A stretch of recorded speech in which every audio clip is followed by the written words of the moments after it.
Welcome back to Numis Explorer. Stop scrolling. What if I told you that a seemingly ordinary 20-cent coin could hold the key to a fascinating piece of numismatic history and a potentially surprising value? This specific coin, an Australian 20 cent from 1968, is more than just pocket change. It's a time capsule that bridges the transition from old currency to decimalization, a piece of metal that tells the story of Queen Elizabeth II's evolving reign and the cultural identity of a young nation. Stick with me because later in this video, I will reveal its current market price and, more importantly, a simple step-by-step guide on how you could sell this very coin if you happen to find one in your collection. You won't want to miss the secrets hidden within this little silver disc. The Australian 20-cent coin, as featured in your image and specifically dated 1968, is a pivotal piece in the nation's monetary history, minted just 2 years after the momentous transition to decimal currency in 1966. This shift, which replaced the traditional pounds, shillings, and pence system, was a massive undertaking that necessitated the design and production of entirely new denominations, making the early years of the decimal system particularly significant for collectors. The very act of replacing the currency was a profound statement of national independence and a step towards modernizing the Australian economy to align with international standards, an enormous logistical and social challenge that the Royal Australian Mint successfully navigated. The 1968 issue is a tangible representation of this successful transition, representing a stabilizing period following the initial upheaval of 1966 and 1967, where the public was finally becoming accustomed to the new monetary values.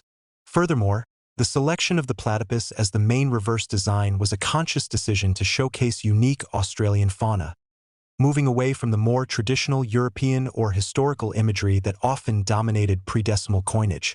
This embrace of national identity through indigenous wildlife marks a distinct era in Australian coinage design, cementing the coin's place not just as currency, but as a miniature canvas of national pride and cultural representation, subtly connecting every transaction to the natural heritage of the continent. The obverse of the 1968 Australian 20-cent coin features the effigy of Queen Elizabeth II, a constant presence on Commonwealth coinage, though the specific portrait used on this particular issue is the second definitive effigy by Arnold Machin. This depiction, known for its elegant and youthful yet regal portrayal of the monarch wearing the Girls of Great Britain and Ireland tiara, was used on various British Commonwealth coinage from 1966 until 1984, establishing a visual uniformity across multiple nations' currencies. The decision to retain the monarch's image on the new decimal coins was a clear indication of Australia's ongoing constitutional ties to the British Crown, even as the nation was asserting its own identity through the reverse designs. The Machin portrait itself is considered a classic of coin artistry, celebrated for its detailed yet restrained execution, which captures the Queen at a relatively early stage of her record-breaking reign. The inscription Elizabeth II Australia 1968 encircles the portrait, providing the necessary identifying features and the year of mintage, which serves as a chronological anchor to the specific time in history when the coin was struck and circulated. This constant presence of the Queen's image throughout decades of Australian coinage reflects a continuous, if sometimes debated, connection to the historical and political framework of the Commonwealth, while the differing reverse designs tell the story of Australia's evolving self-perception. Focusing specifically on the reverse design, the depiction of the platypus, or Ornithorhynchus anatinus, is arguably the most recognizable and distinctive element of the Australian 20-cent coin. Designed by Stuart Devlin, a celebrated Australian artist and master silversmith who also created the designs for the other decimal coins, the image presents the semi-aquatic mammal swimming, rendered with a dynamic sense of movement and texture.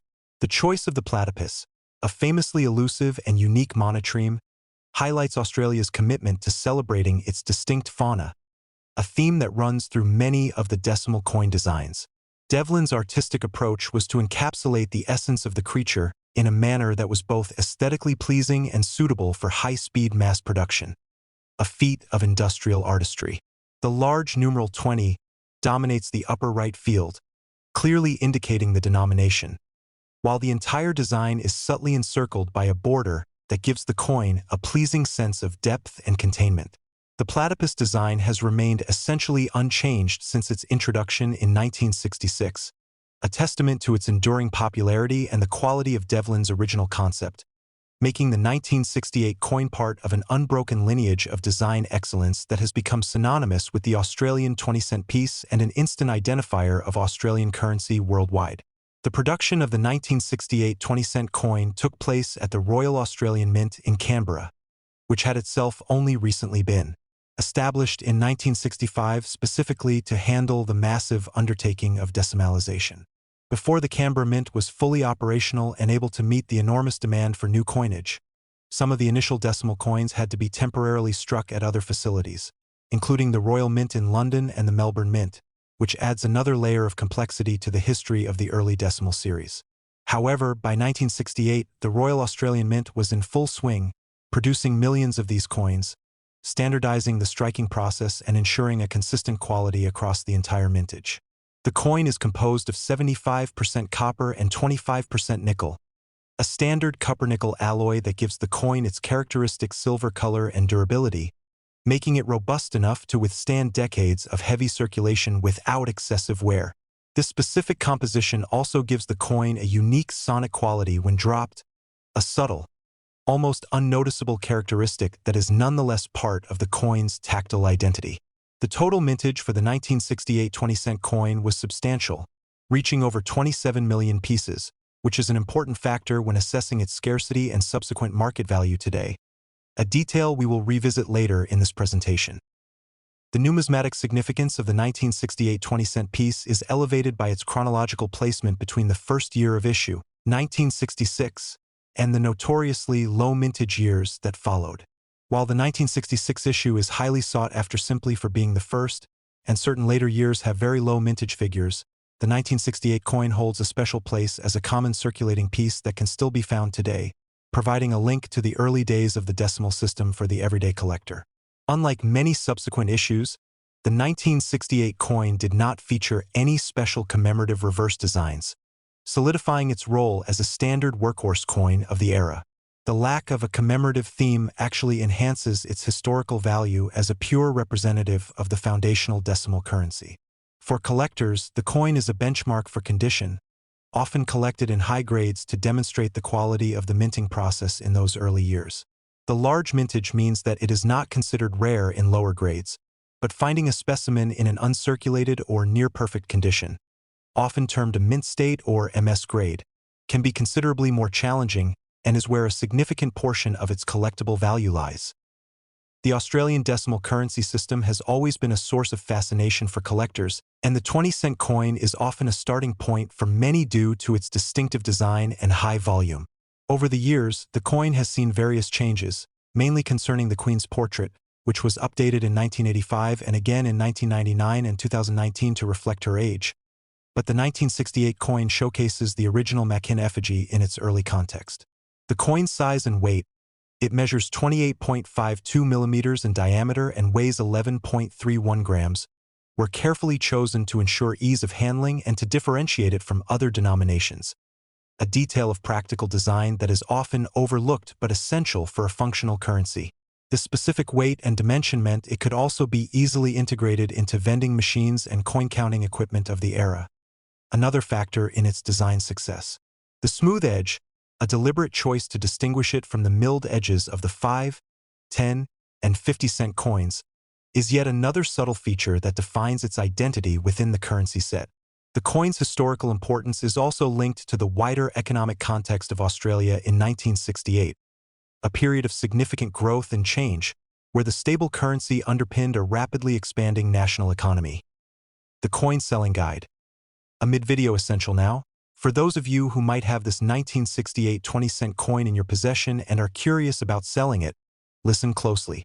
The value of your coin is directly tied to its condition, and selling a coin successfully requires careful preparation and an understanding of the marketplace. First, never attempt to clean the coin. Cleaning, even lightly, will almost always damage the surface and drastically reduce its collectible value, removing the natural patina that collectors value so highly. Second, accurately determine the grade of your coin. A professional numismatic grading service like PCGS or NGC can provide a universally recognized grade, which is crucial for maximizing its sale price. especially if it is in an uncirculated condition. Third, identify your potential buyers. Local coin dealers are quick and convenient, but often offer a lower price. Online platforms like eBay or specialized numismatic auctions can yield the highest returns, but require more effort in photography, listing, and shipping, which must be done securely.